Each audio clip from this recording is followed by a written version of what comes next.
Assalamualaikum guys. Oke, kita simak sama-sama nih ceramah dari Kang Deddy Mulyadi yang mengetengahkan wasiat dari Kangjeng Sunan Gunung Jati Cirebon terkait dua hal, yaitu tajuk dan fakir miskin.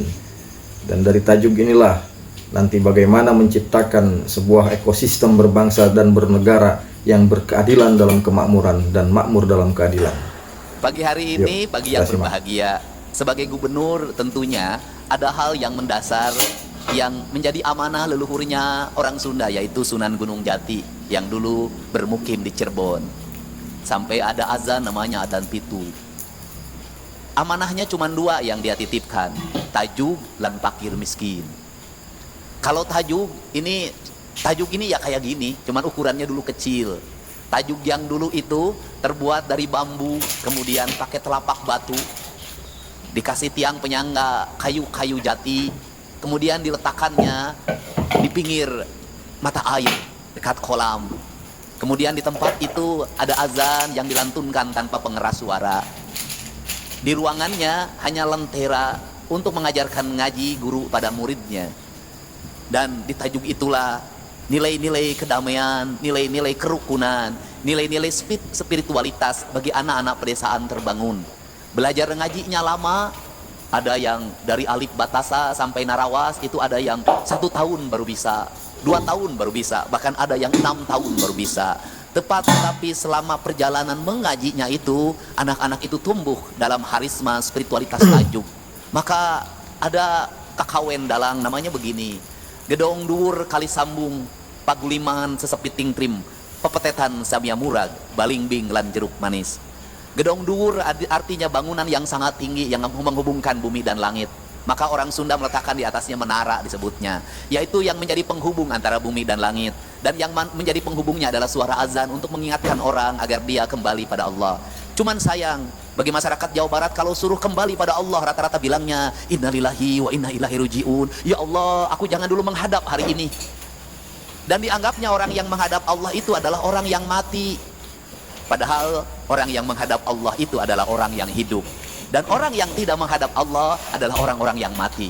Sesungguhnya panggilan azan itu adalah panggilan untuk orang agar kematian berubah jadi kehidupan. Mati telinganya, mati tangannya, mati hidungnya, mati matanya, mati lidahnya, mati hatinya. Maka suara azan itu mengingatkan dia untuk segera kembali hidup, agar telinganya hidup, matanya hidup, hidungnya hidup, lidahnya hidup, dan kematian matinya hidup. Kata orang Sunda itu, jaga panon ku awasna, jaga celi ku danguna, jaga irung ku angsena, jaga letah ku ucapna, jaga hate ku ikhlasna. Maka masjid itu sesungguhnya merupakan sumber dari kehidupan dan tempat untuk menghidupkan orang-orang yang mati. Maka orang-orang yang bersujud adalah orang-orang yang hidup. Orang-orang yang tidak pernah bersujud itu adalah orang-orang yang mati. Maka di kaidahnya pengikut talkinnya Abah Anom pasti diajarkan untuk ditalkinan. Maka talkin itu diberikan, diperdengarkan pada orang-orang yang hidup tapi tidak punya kesadaran, agar dia mengerti kehidupan. Di kita juga ada tradisi talkin dibacakan ketika orang sudah mati, agar dia mendengar menuju kehidupan yang abadi. Dua-duanya sama. Semoga Masjid Darussalam ini menjadi masjid tempat berkumpulnya orang-orang yang hidup, bukan orang-orang yang mati. Karena orang hidup, maka saya sampai pada tingkatan yang kedua, yaitu di masjid itu dititipkan fakir miskin. Maka di masjid itu dititipkan fakir miskin, kesadaran kolektif yang kedua. Setelah kita membangun rumahnya Allah, setelah kita membesarkan rumahnya Allah, setelah kita membangun kehidupan yang abadi di rumahnya Allah, yang ada dua rumahnya itu, satu ada rumah ini masjid Baitullah, yang kedua ada rumahnya yang ada di sini di hati kita. Maka tugas kita yang kedua adalah menjaga anak-anak yatim untuk tetap bersekolah, menjaga orang-orang miskin untuk tetap makan makanan yang sempurna, menghindarkan dari berbagai peristiwa kriminalitas yang terjadi di Jawa Barat. Setelah saya amati, seluruh peristiwa kriminalitas itu selalu berawal dari kemiskinan. Saya bercerita kisah sedih yang insya Allah nanti hari Rabu selesai. Ada seorang ibu yang speak up di media sosial karena adiknya ditahan, dituduh, dan fakta bukan tuduhan, membeli motor curian. Adiknya itu pinjam sana sini ingin ngojek untuk membeli motor curian itu, maka terkumpullah uang 2 juta. Dia tidak tahu kalau motor itu yang dibeli adalah motor curian. Pencurinya tertangkap, Maka Mang Eep yang membeli motor ini pun ditangkap dan ditahan. Saat pergi menuju tahanan, anaknya baru terlahir. Dia punya 3 anak. Saya mencoba untuk bertemu dengan si tetehnya yang speak up itu.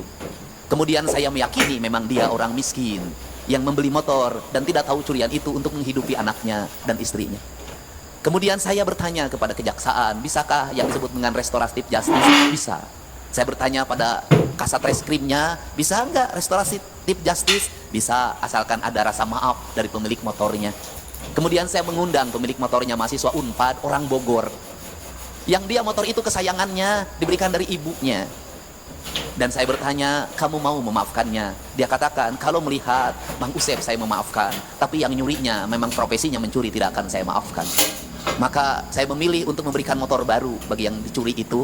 Dan dia harus mengikhlaskan motor yang 2 juta itu, bukan hanya dimaafkan, tapi motornya diberikan. Biayanya cukup 23 juta motor baru, dan 10 juta untuk biaya hidup Mang Usep bagi anak-anaknya. Tetapi uang 33 juta itu telah menyelamatkan orang dari penjara 2 tahun. Ketika penjara 2 tahun itu apa yang akan terjadi? Istrinya apa yang harus didapat dalam setiap hari? Ketiga anaknya makannya dari mana? Susunya dari mana? Biaya penyelidikannya berapa? Biaya penahanannya berapa? Biaya untuk penuntutannya berapa? Biaya dakwaannya berapa? Biaya vonis hakimnya berapa? Biaya LP-nya selama 2 tahun berapa? Mungkin lebih dari 100 juta. Menurut saya lebih adil mengeluarkan 33 juta untuk kebebasan manusia dibanding di penjara 2 tahun lebih dari 100 juta. Semoga tajuk ini, masjid ini menjadi inspirasi untuk membangun rasa adil dalam kehidupan kita. Membangun kesadaran dari tajuk ini akan membangun rasa keadilan. Dan akan lebih adil lagi kalau Ketua Majelis Permusyawaratan Indonesia sudah memusyawarahkan keadilan bagi seluruh rakyat Indonesia. Terima kasih. Wallahu muwaffiq ila aqwamit thoriq. Assalamualaikum warahmatullahi wabarakatuh.